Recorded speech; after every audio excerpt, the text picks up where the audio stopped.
सरोजेंद्र सनातनी में आप सभी श्रद्धेय प्रबुद्ध जनों का स्वागत है। हम सुन रहे हैं गोस्वामी तुलसीदास जी द्वारा रचित श्री रामचरितमानस की मधुर कथा। किष्किंधा कांड के पाठ में हमने जाना कि प्रभु श्री राम ने लक्ष्मण जी से कहा कि भय दिखाकर सखा सुग्रीव को ले आओ, लेकिन उसके पहले ही हनुमान जी महाराज ने सुग्रीव को सचेत कर दिया और उन्होंने वानरों की टोलियां संपूर्ण पृथ्वी पर जगह जगह भेज दी और स्वयं आकर प्रभु के श्री चरणों में प्रणाम किया। जब श्री हनुमान जी, अंगद जी और जामवान जी प्रस्थान करने लगे, तब प्रभु ने श्री हनुमान जी को अपनी मुद्रिका दी और माता सीता के लिए अपना संदेश भी दिया। अब आगे की कथा सुनते हैं। प्रभु कर पंकज कपि कैसी सा, सुमिर सुदसा मगन गौरी सा। चले सकल बन खोजत, सरिता सरगिर खोह। राम काज लय लीन मन, बिसरा तन कर छोह। सब वानर वन, नदी, तालाब, पर्वत और पर्वतों की कंदराओं में खोजते हुए चले जा रहे हैं। मन श्री राम जी के कार्य में लवलीन है। शरीर तक का प्रेम ममत्व भूल गया है। कतहु होय निश्चर सै भेटा, प्राण ले ही एक एक चपेटा। बहु प्रकार गिर कानन हे रही, को मुनि मिलई ताहि सब घेरही। कहीं किसी राक्षस से भेंट हो जाती है तो एक एक चपत में ही उसके प्राण ले लेते हैं। पर्वतों और वनों को बहुत प्रकार से खोज रहे हैं। कोई मुनि मिल जाता है तो पता पूछने के लिए उसे सब घेर लेते हैं। लागी तृषा अतिशय कुलाने, मिलई न जल घन गहन भुलाने। मन हनुमान कीन्ह अनुमाना, मरन चहत सब बिनु जल पाना। इतने में ही सबको अत्यंत प्यास लगी, जिससे सब अत्यंत ही व्याकुल हो गए, किंतु जल कहीं नहीं मिला। घने जंगल में सब भुला गए। हनुमान जी ने मन में अनुमान किया कि जल पिए बिना सब लोग मरना ही चाहते हैं। चढ़ गिर शिखर चहु दिस देखा, भूमि विभर एक कौतुक पेखा। चक्र बाक बक हंस उड़ाई, बहुतक खग प्रभ सही तेहि माही। उन्होंने पहाड़ की चोटी पर चढ़कर चारों ओर देखा तो पृथ्वी के अंदर एक गुफा में उन्हें एक कौतुक आश्चर्य दिखाई दिया। उसके ऊपर चकवे, बगुले और हंस उड़ रहे हैं और बहुत से पक्षी उसमें प्रवेश कर रहे हैं। गिरते उतरी पवन सुत आवा, सब कहूँ लय सोई बिबर दिखावा। आगे कै हनुमंत ही लीना, बैठे बिबर विलम्ब न कीना। पवन कुमार हनुमान जी पर्वत से उतर आए और सबको ले जाकर उन्होंने वह गुफा दिखलाई। सबने हनुमान जी को आगे कर लिया और वे गुफा में घुस गए। देर नहीं की। प्रभु कर पंकज कपि कैसी सा, सुमिर सुदसा मगन गौरी सा। दीख जाई उपवन बर, सर बिगसति बहु कंज। मंदिर एक रुचिर तहाँ, बैठी नारी तप पुंज। अंदर जाकर उन्होंने एक उत्तम उपवन, बगीचा और तालाब देखा, जिसमें बहुत से कमल खिले हुए हैं। वहीं एक सुंदर मंदिर है, जिसमें एक तपोमूर्ति स्त्री बैठी हैं। दूरी ते ताहि सभिन सिरुनावा, पूछे निज वृत्तांत सुनावा। तेहि तब कहा करहु जलपाना, खाहु सुरस सुंदर फल नाना। दूर से ही सबने उसे सिर नवाया और पूछने पर अपना सब वृत्तांत कह सुनाया। तब उसने कहा, जलपान करो और भांति भांति के रसीले सुंदर फल खाओ। मज्जनु कीन्ह मधुर फल खाए, तासु निकट पुनि सब चली आए। तही सब आपन कथा सुनाई, मैं अब जाब जहाँ रघुराई। आज्ञा पाकर सबने स्नान किया, मीठे फल खाए और फिर सब उसके पास चले आए। तब उसने अपनी सब कथा कह सुनाई और कहा, मैं अब वहाँ जाऊंगी जहाँ श्री रघुनाथ जी हैं। मुदहु नयन बिबर तजि जाहु, पैहु सीतहि जनि पछिताहु। नयन मुदि पुनि देखहि बीरा, ठाड़े सकल सिंधु कै तीरा। तुम लोग आंखें मूंद लो और गुफा को छोड़कर बाहर जाओ। तुम सीता जी को पा जाओगे, पछताओ नहीं, निराश ना हो। आंखें मूंदकर फिर जब आंखें खोली तो सब वीर क्या देखते हैं कि सब समुद्र के तीर पर खड़े हैं। सो पुनि गई जहाँ रघुनाथा, जाई कमल पद नाय समाथा। नाना भांति विनय तेहि कीन्ही, अन्न पायनी भगति प्रभु दीनी। और वह स्वयं वहां गई जहाँ श्री रघुनाथ जी थे। उसने जाकर प्रभु के चरण कमलों में मस्तक नवाया और बहुत प्रकार से विनती की। प्रभु ने उसे अपनी अन्न पायनी अचल भक्ति दी। प्रभु कर पंकज कपि कैसी सा, सुमिर सुदसा मगन गौरी सा। बदरी बन कहूँ सो गई, प्रभु आज्ञा धरि शीस। उर धरि राम चरण जुग, जे बंदत अज ईस। प्रभु की आज्ञा सिर पर धारण कर और श्री राम जी के युगल चरणों को, जिनकी ब्रह्मा और महेश भी वंदना करते हैं, हृदय में धारण कर वह स्वयं प्रभा बद्रिका आश्रम को चली गई। इहाँ विचारहि कपि मन माही, बीती अवधि काज कछु नाही। सब मिल कहीं परस्पर बाता, बिन सुधि लाए करब का भ्राता। यहाँ वानरगण मन में विचार कर रहे हैं कि अवधि तो बीत गई पर काम कुछ न हुआ। सब मिलकर आपस में बात करने लगे कि हे भाई, अब तो सीता जी की खबर लिए बिना लौट कर भी क्या करेंगे। कहे अंगद लोचन भरी बारी, दुहु प्रकार भई मृत्यु हमारी। यहाँ न सुधि सीता कह पाई, वहाँ गए मारे ही कपराई। अंगद ने नेत्रों में जल भरकर कहा कि दोनों ही प्रकार से हमारी मृत्यु हुई। यहाँ तो सीता जी की सुध नहीं मिली और वहाँ जाने पर वानर राज सुग्रीव मार डालेंगे। पिता बधे पर मारत मोही, राखा राम निहोर न ओही। पुनि पुनि अंगद कह सब पाही, मरन भयउ कछु संशय नाही। वे तो पिता के वध होने पर ही मुझे मार डालते, श्री राम जी ने ही मेरी रक्षा की, इसमें सुग्रीव का कोई एहसान नहीं है। अंगद बार बार सबसे कह रहे हैं कि अब मरण हुआ, इसमें कुछ भी संदेह नहीं है। अंगद बचन सुनत कपि बीरा, बोल न सकहीं नयन बह नीरा। क्षण एक सोच मगन होई रहे, पुनि अस बचन कहत सब भय। वानरवीर अंगद के वचन सुनते हैं किंतु कुछ बोल नहीं सकते। उनके नेत्रों से जल बह रहा है।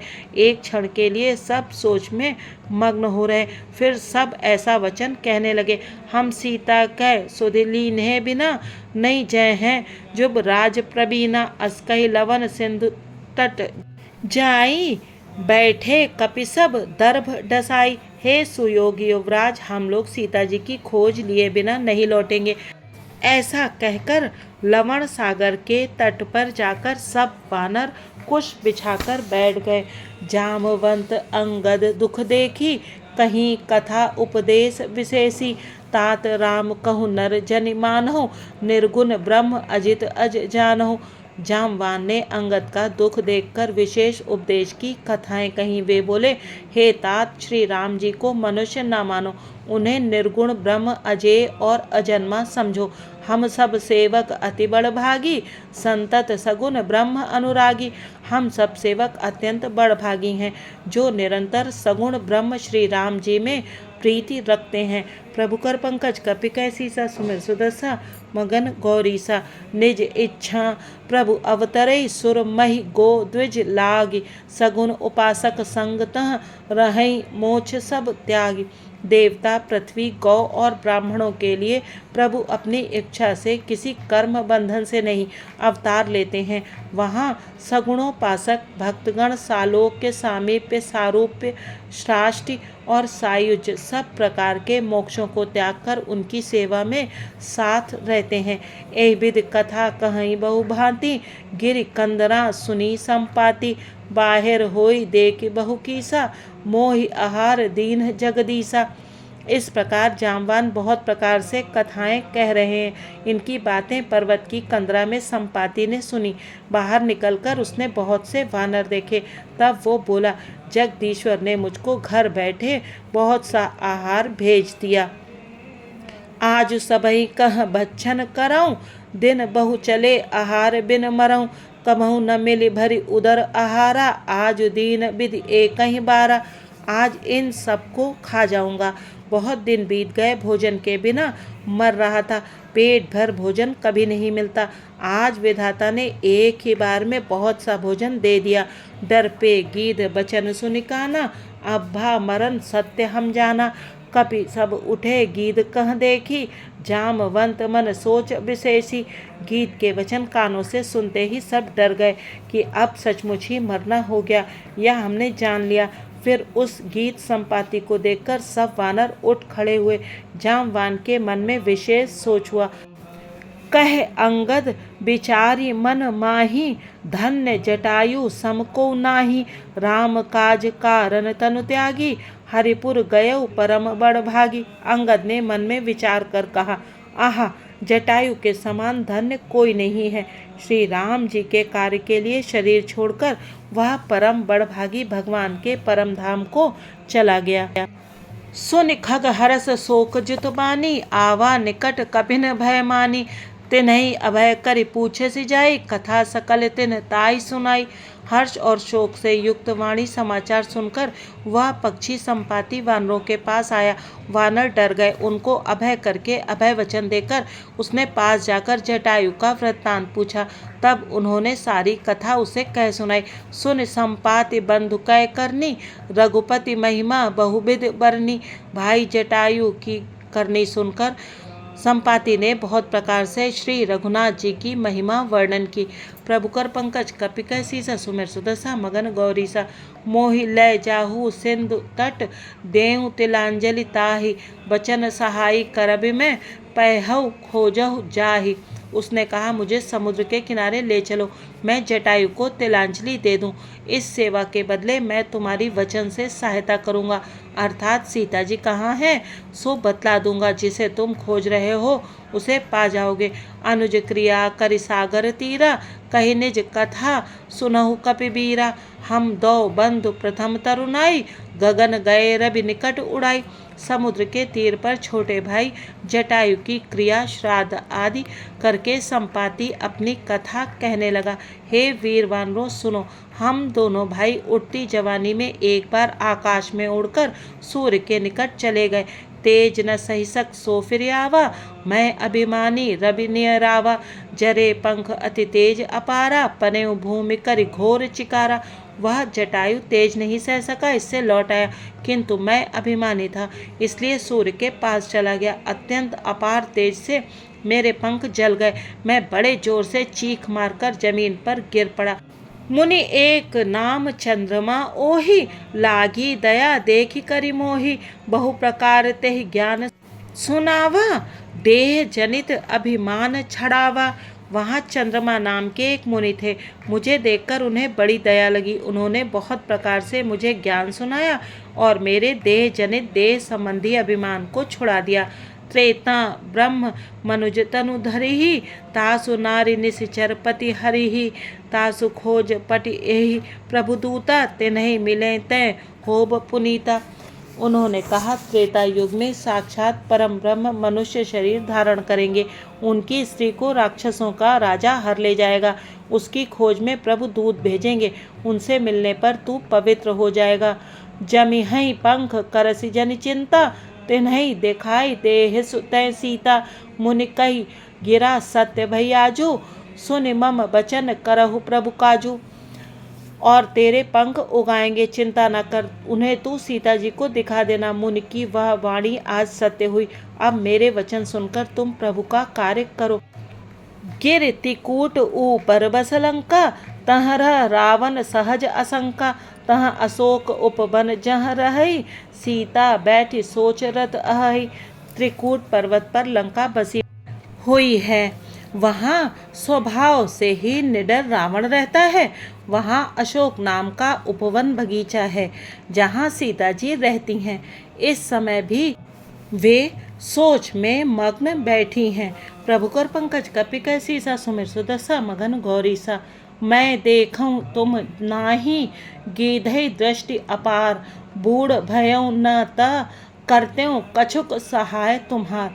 मैं उन्हें देख रहा हूँ, तुम नहीं देख सकते, क्योंकि गीध की दृष्टि अपार होती है, बहुत दूर तक जाती है। क्या करूँ, मैं बूढ़ा हो गया, नहीं तो तुम्हारी कुछ तो सहायता अवश्य करता। जो नाघई सत जो जन सागर, करई सो राम काज मति आगर। मोहि बिलो की धरऊ मन धीरा, राम कृपा कस भयउ शरीरा। जो 100 योजन 400 को समुद्र लांघ सकेगा और बुद्धि निधान होगा, वही श्री राम जी का कार्य कर सकेगा। निराश होकर घबराओ मत, मुझे देखकर मन में धीरज धरो। देखो, श्री राम जी की कृपा से देखते ही देखते मेरा शरीर कैसा हो गया। बिना पाँख का बेहाल था, पाँख उगने से सुंदर हो गया। पापियो जाकर नाम सुम रही, अति अपार भव सागर तरही। तासु दूत तुम तज कदराई, राम हृदय धरि करहु उपाय। पापी भी जिनका नाम स्मरण करके अत्यंत अपार भव सागर से तर जाते हैं, तुम उनके दूत हो। अतः कायरता छोड़कर श्री राम जी को हृदय में धारण करके उपाय करो। अस कही गरुण गीध जब गयो, तिनके मन अति विस्मय भयो। निज निज बल सब काहू भाखा, पार जाई कर संशय राखा।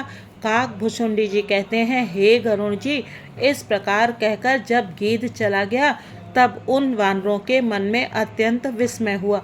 सब किसी ने अपना अपना बल कहा, पर समुद्र के पार जाने में सभी ने संदेह प्रकट किया।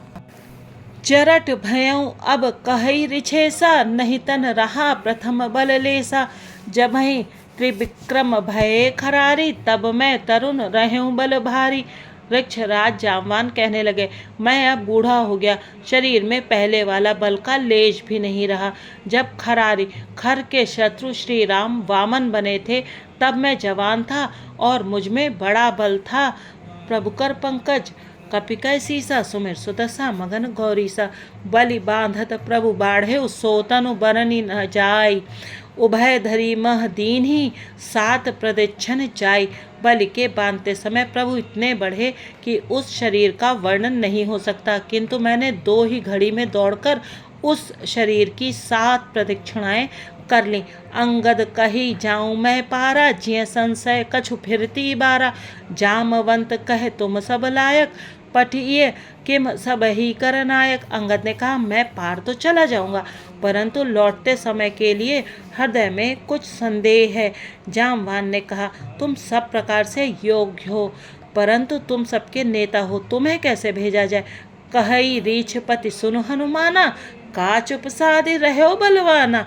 पवन तनय बल पवन समाना, बुद्धि विवेक विज्ञान निधाना। वृक्ष राज जामवान ने श्री हनुमान जी से कहा, हे हनुमान, हे बलवान, सुनो, तुमने यह क्या चुप साध रखी है। तुम पवन के पुत्र हो और बल में पवन के समान हो। तुम बुद्धि विवेक और विज्ञान की खान हो। कवन सुकाज कठिन जग माही, जो नहीं होई तात तुम पाही। राम काज लगी तब अवतारा, सुनतहि भयउ पर्वताकारा। जगत में कौन सा ऐसा कठिन काम है जो हे तात तुमसे ना हो सके।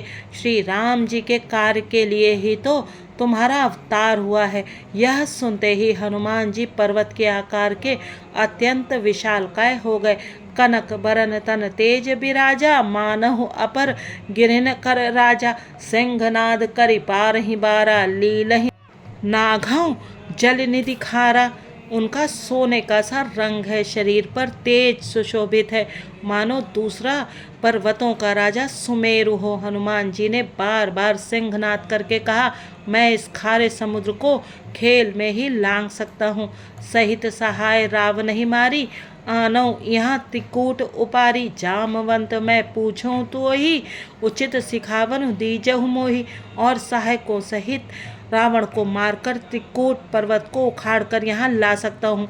हे जामवान, मैं तुमसे पूछता हूँ, तुम मुझे उचित सीख देना कि मुझे क्या करना चाहिए। एतना करहु तात तुम जाई, सीतहि देखि कहु सुधि आई। तब निज भुज बल राजीव नयना, कौतुक लाग संग कपिसेना। जामवान ने कहा, हे तात, तुम जाकर इतना ही करो कि सीता जी को देखकर लौट आओ और उनकी खबर कह दो। फिर कमल नयन श्री राम जी अपने बाहुबल से ही राक्षसों का संहार कर सीता जी को ले आएंगे। केवल खेल के लिए ही वे वानरों की सेना साथ लेंगे। कपिसेन संग संघारी, निश्चर राम सीतहि आनी है। तय लोक पावन सुजस सुर मुनि, नारदादि बखानी है। जो सुनत गावत कहत समुझत, परम पद नर पावई। रघुबीर पद पाथोज मधुकर, दास तुलसी गावई। वानरों की सेना साथ लेकर राक्षसों का संहार करके श्री राम जी सीता जी को ले आएंगे। तब देवता और नारद आदि मुनि भगवान के तीनों लोकों को पवित्र करने वाले सुंदर यश का बखान करेंगे, जिसे सुनने, गाने, कहने और समझने से मनुष्य परम पद पाते हैं, और जिसे श्री रघुवीर जी के चरण कमल का मधुकर भ्रमर तुलसीदास गाता है। प्रभुकर पंकज कपिकर सीसा सुमिर सुदसा मगन गौरी सा भव भेषज रघुनाथ जसु सुन हिंजे नर अरुनारी तिन कर सकल मनोरथ सिद्ध करहि त्रिसरारी। श्री रघुवीर का यश भव जन्म मरण रूपी रोग की अचूक दवा है। जो पुरुष और स्त्री इसे सुनेंगे, त्रिशरा के शत्रु श्री राम जी उनके सब मनोरथों को सिद्ध करेंगे। नीलोत्पल तन श्याम काम कोटि शोभा अधिक सुने तासु गुण ग्राम जासु नाम अघ खग बधिक। जिनका नीले कमल के समान श्याम शरीर है, जिनकी शोभा करोड़ों कामदेवों से भी अधिक है, और जिनका नाम पाप रूपी पक्षियों को मारने के लिए बधिक व्याघ्र के समान है, उन श्री राम के गुणों के समूह लीला को अवश्य सुनना चाहिए। इति श्रीमद् रामचरितमानसे सकल कलि कलुष विध्वंसने चतुर्थ सोपान समाप्त। कलयुग के समस्त पापों के नाश करने वाले श्री रामचरितमानस का यह चौथा सोपान समाप्त हुआ। किष्किंधा कांड समाप्त। प्रभुकर पंकज कपिकर सीसा सुमिर सुदसा मगन गौरी सा। आज किष्किंधा कांड यही समाप्त होता है। अगले भाग में सुंदर कांड का संपूर्ण पाठ एक साथ करेंगे। जय सिया राम जी की। वीडियो को देखने और सुनने के लिए आप सभी का बहुत बहुत धन्यवाद।